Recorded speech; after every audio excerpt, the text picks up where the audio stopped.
IPL 2025 సీజన్లో సొంత గడ్డపై వరుసగా బోల్తా పడుతున్న ఆర్సీబీ ప్రత్యర్థి వేదికలపై మాత్రం అదరగొడుతూ వరుసగా 5వ విజయాన్ని సాధించింది.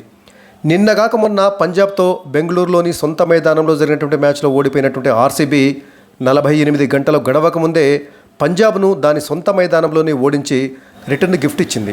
ఈ సీజన్లో బెంగళూరులోని సొంత మైదానంలో జరిగినటువంటి 3 మ్యాచ్లలోనూ ఓడినటువంటి ఆర్సీబీ ప్రత్యర్థి మైదానాలలో వరుసగా 5వ విజయాన్ని సాధించి పాయింట్ల పట్టికలో 3వ స్థానానికి ఎగబాకింది. ఐపీఎల్ 2025 సీజన్లో భాగంగా Punjab Kings, royal Challengers Bengaluru జట్ల మధ్య పంజాబ్లోని న్యూ చండీగఢ్లో ఉన్నటువంటి ముల్లన్పూర్ మైదానంలో ఈరోజు జరిగినటువంటి మ్యాచ్ నెంబర్ 37లో పంజాబ్ కింగ్స్పై ఆర్సీబీ 7 వికెట్ల తేడాతోటి ఘన విజయం సాధించింది.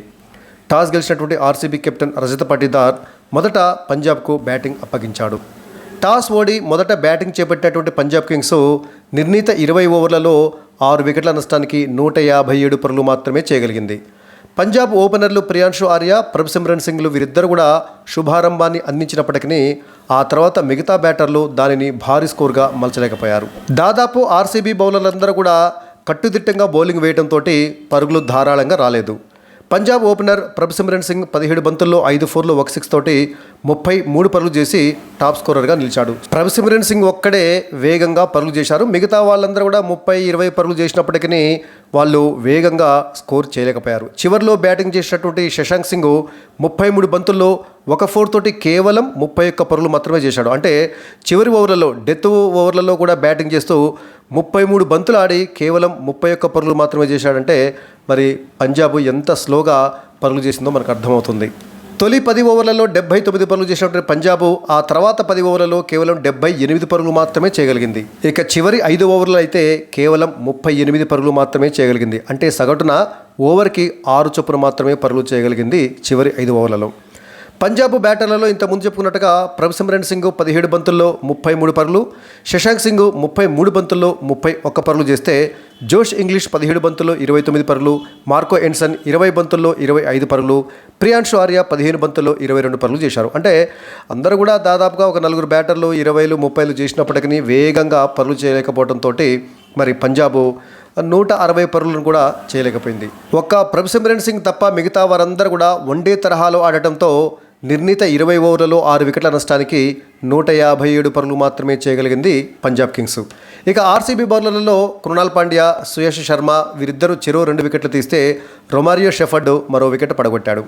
భువనేశ్వర్ కుమార్ వికెట్లు తీయకున్నప్పటికీ చాలా ఎకనామికల్గా బౌలింగ్ వేశాడు. కృణాల్ పాండ్యా, సుయశ్ శర్మ వీళ్ళు కూడా ఓవర్కి సగటున 6 చొప్పున మాత్రమే పరుగులు ఇచ్చి పంజాబ్ బ్యాటర్లకు కళ్ళెం వేశారు. ఇక ఆ తర్వాత 158 పరుగుల విజయ లక్ష్యంతో బరిలోకి దిగినటువంటి ఆర్సీబీ ఫస్ట్ ఓవర్లోనే డాషింగ్ ఓపెనర్ ఫిల్ సాల్ట్ వికెట్ను కోల్పోయినప్పటికీ మరో opener star batter Virat Kohli, ఆ తర్వాత 3వ స్థానంలో బ్యాటింగ్కు వచ్చినటువంటి దేవదత్త పడిక్కల్ వీరిద్దరూ కలిసి ఆర్సీబీకి దాదాపుగా విజయాన్ని అందించారు. చేజింగ్ మాస్టర్గా తనకున్నటువంటి పేరును మరోసారి నిలబెడుతూ విరాట్ కోహ్లీ 54 బంతుల్లో 7 4లు 1 6 తోటి 73 పరుగులు చేసి చివరి దాకా నాట్అవుట్గా నిలిచి ఆర్సీబీకి విజయాన్ని అందించాడు. ఇక ధాటిగా ఆడినటువంటి దేవదత్త పడిక్కల్ 35 బంతుల్లో 5 4లు 4 6లతోటి 61 పరుగులు చేసి అవుట్ అయ్యాడు. కోహ్లీ, దేవదత్త పడిక్కల్ వీరిద్దరూ కలిసి 2వ వికెట్కు 69 బంతుల్లోనే 103 పరుగుల సెంచరీ పార్ట్నర్షిప్ను జోడించి ఆర్సీబీకి విజయాన్ని అందించారు. ఇక కెప్టెన్ పాటీదార్ 12 పరుగులు చేసి అవుట్ అవగా చివరిలో వచ్చినటువంటి జితేష్ శర్మ 11 పరుగులు చేసి 6తో ఆర్సీబీ విజయ లాంఛనాన్ని పూర్తి చేశాడు. దీంతో ఆర్సీబీ 18.5 ఓవర్లలో 3 వికెట్ల నష్టానికి 159 పరుగులు చేసి 7 వికెట్ల తేడాతోటి ఘన విజయాన్ని సాధించింది. ఇక పంజాబ్ బౌలర్లలో హర్షదీప్ సింగ్, హర్ప్రీత్ బ్రార్, యజ్వేంద్ర చహల్ వీరు ముగ్గురు తలా 1 వికెట్ తీశారు. మిగతా బౌలర్లు పెద్దగా రాణించలేదు. సో చేయాల్సినటువంటి టార్గెట్ చాలా తక్కువ ఉండటంతో పంజాబ్ బౌలర్లు కూడా చేసేదేమీ లేదు. సరే, ఒకరిద్దరు మంచి బౌలింగ్ చేసినా, ఎందుకంటే హర్ప్రీత్ బ్రార్ ఓవర్కి సగటున 6.8 చొప్పున, మార్కో ఎన్సన్ కూడా 3 ఓవర్లలో కేవలం 20 పరుగులు మాత్రమే ఇచ్చి ఓవర్కి సగటున 6.7 చొప్పున పరుగులు ఇచ్చి నియంత్రించినప్పటికీ మిగతా బౌలర్లు ధారాళంగా పరుగులు ఇవ్వడంతో ఆర్సీబీ సులభంగా విజయాన్ని సాధించింది. ఇక ఈ మ్యాచ్లో 73 పరుగులతోటి నాట్అవుట్గా నిలిచి ఆర్సీబీ విజయంలో కీలక పాత్ర పోషించినటువంటి విరాట్ కోహ్లీకి player of the match award లభించింది. సో ఈ మ్యాచ్లో హాఫ్ సెంచరీ చేసినటువంటి విరాట్ కోహ్లీ 67వ హాఫ్ సెంచరీ తోటి ఐపీఎల్ చరిత్రలోనే అత్యధిక హాఫ్ సెంచరీ చేసినటువంటి బ్యాటర్గా రికార్డు సృష్టించాడు.